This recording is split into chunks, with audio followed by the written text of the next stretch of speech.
Hello everyone, स्वागत सत्कार और अभिनंदन आप सभी का एक बार फिर से कॉन्सेप्ट आरएनए परिवार के इस यूट्यूब चैनल पे आप सभी का स्वागत करता हूं मैं। राम राम भाई, राधे राधे, जय सांवरिया सेठ की।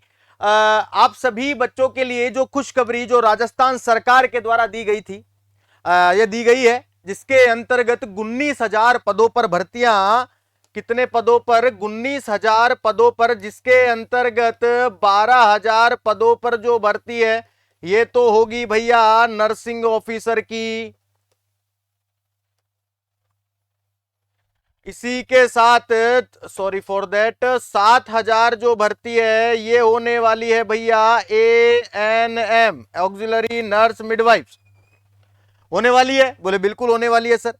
यहां पे मैक्सिमम बच्चों के जो कंफ्यूजन से आए हैं कि सर एग्जाम पैटर्न क्या रहेगा न, सर सिलेबस क्या रहेगा हमारा, किस प्रकार से क्या होगा सर, है। हाँ देखो सर, राजस्थान कर्मचारी चयन बोर्ड अगर भर्ती लेता है, या राजस्थान स्टाफ नर्स, ये जो मैं अब आप लोगों को जो सारी की सारी जो चीजें बता रहा हूं, ये मैं प्रीवियस ईयर के हिसाब से बता रहा हूं। राजस्थान नर्सिंग ऑफिसर वैकेंसी 2026, ये मैं आप लोगों को प्रीवियस ईयर के आधार पे मैं आपको सारी चीजें बता रहा हूं कि बिल्कुल ये प्रकार से सारी की सारी चीजें हो सकती है आपके 2026 की वैकेंसी के अंतर्गत। जैसे मल्टीपल चॉइस एमसीक्यूज होंगे, बिल्कुल। पेपर का जो मोड है वो, जैसे आपके 2025 वाली जो भर्ती थी उसके अंतर्गत ऑफलाइन था। ऑफलाइन का मतलब क्या होता है पता है आप लोगों को? पेन पेपर, पेन और पेपर, जैसे ऑब्जेक्ट ओएमआर शीट के अंतर्गत आपको पेपर मिलता था, ओएमआर शीट भरते थे, उस प्रकार से आपका ऑफलाइन हुआ था 2025। तो उसी बेसिस पे इस बार 26 में भी ऑफलाइन होने के चांसेस है। मैं पहले आपको क्रिस्टल क्लियर करते चलते हैं एक एक चीज को। दूसरी चीज, एक बात याद रखना, टोटल कितने एमसीक्यूज होंगे? तो टोटल जो एमसीक्यूज जो हैं वो 2025 की जो भी भर्ती हुई है उसके अंतर्गत 150 तो एमसीक्यूज थे, और 450 नंबर का क्या था? पेपर था। बताओ जी, यही था 2025 की जो भी भर्ती गई है, इसके अंतर्गत 150 सवाल आए थे, और 450 एमसीक्यू, सॉरी 450 नंबर के थे। और एग्जाम का जो ड्यूरेशन था, मैं सब अभी तक 2025 की बात कर रहा हूं, याद रखना। एग्जाम का जो ड्यूरेशन था, एग्जाम का ड्यूरेशन था आपका कितना था भैया? तो 6 दूनी का 12 और 3, मतलब 2.5 घंटे का एग्जाम का पेपर था शायद। 2.5 घंटे एग्जाम के लिए प्रस्तावित थे, 150 मिनट लगभग। आया ना? नेगेटिव मार्किंग थी क्या सर? बिल्कुल थी। ठीक है, हाँ, नेगेटिव मार्किंग भी इसके अंतर्गत थी। चलो सर, ये हो गया। अब सर, ये सारा का सारा जो डाटा है ये है सर 2025 का। तो 2026 में जो भर्ती आ रही है इसके अंतर्गत भी ये देखा जा सकता है, बिल्कुल देखा जा सकता है, नो डाउट। सर क्या नॉन नर्सिंग भी आएगी क्या?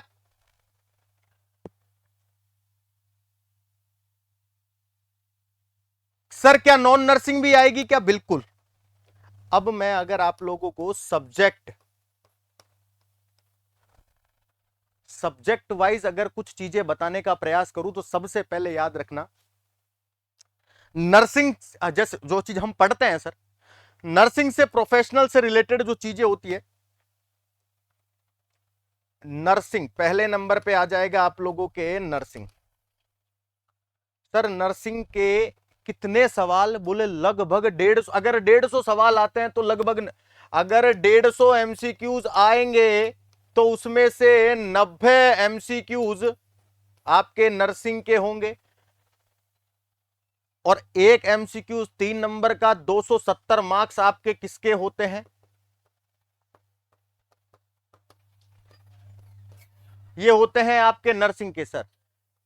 सेकंड नंबर पे आता है आपका जीके, साइंस और करंट अफेयर्स।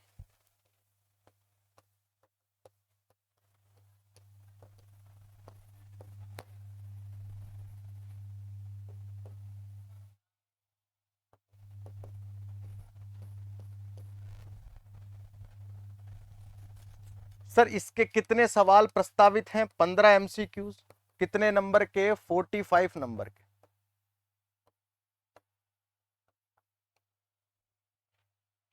सर उसके बाद तीसरे नंबर पे जीके, साइंस, करंट अफेयर्स बिल्कुल आएगी। इसके अलावा जनरल हिंदी और इंग्लिश बिल्कुल आती है।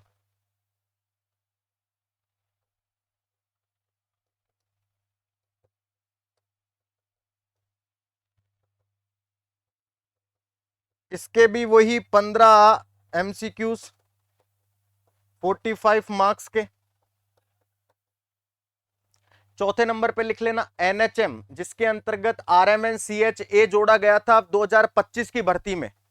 क्या जोड़ा गया था? आरएमएनसीएचए अलग से जोड़ा गया था, याद रखना। तो चौथे नंबर पे लिख लो RMNCH प्लस ए, और हो सकता है प्लस एक के साथ एन भी जोड़ दे। ये वाला जो मामला है ये भी इससे रिलेटेड भी 15 एमसीक्यूज आएंगे सर, 45 मार्क्स के।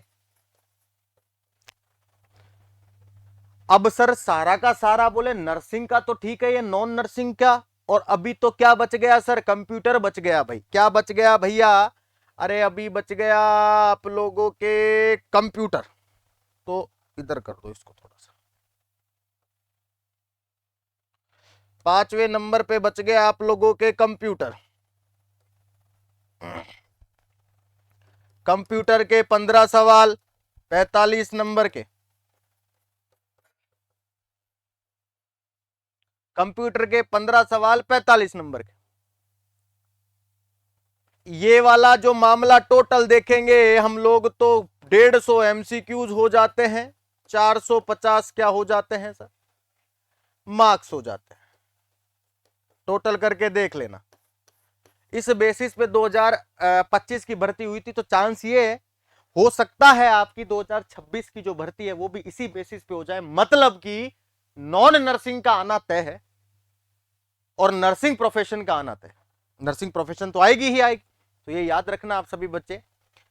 इस एग्जाम पैटर्न पे आपकी जो एग्जाम कंडक्ट करवाएगा राजस्थान जो गवर्नमेंट है, वो आपकी इस बेसिस पे एग्जाम कंडक्ट करवाएगा। तो नॉन नर्सिंग की तैयारी भी सुनिश्चित कर दो रे भैया अभी से, है ना। और नर्सिंग के अंतर्गत तो गर्दे उड़ाने ही उड़ाने हैं आप लोगों को। क्लियर है? एक जो क्वेरीज निकल के आ रही है, सर हम जीएनएम वाले कैंडिडेट भर सकते हैं या नहीं भर सकते? अरे भाई भर सकते हैं। अभी तक राजस्थान सरकार के द्वारा जितनी भी भर्तियां निकाली उसमें जीएनएम कैंडिडेट को एलिजिबल किया है सर। चाहे कोई शर्त लगाती होगी कि भाई 1 साल का एक्सपीरियंस चाहिए, लेकिन ऐसा नहीं है कि जीएनएम कैंडिडेट को बिल्कुल ही दरकिनार कर दिया गया। इसलिए जीएनएम कैंडिडेट वाले भी फॉर्म फिल कर सकते हैं। अभी तक तो यही है, बाकी का गाइडलाइन आने पर पता लगेगा। जब भी विज्ञप्ति आएगी आपको सूचित कर दिया जाएगा। उम्मीद करूंगा ये छोटा सा वीडियो आपको अच्छा लगा होगा। Thank you everyone, thank you so much for this again, thank you so much.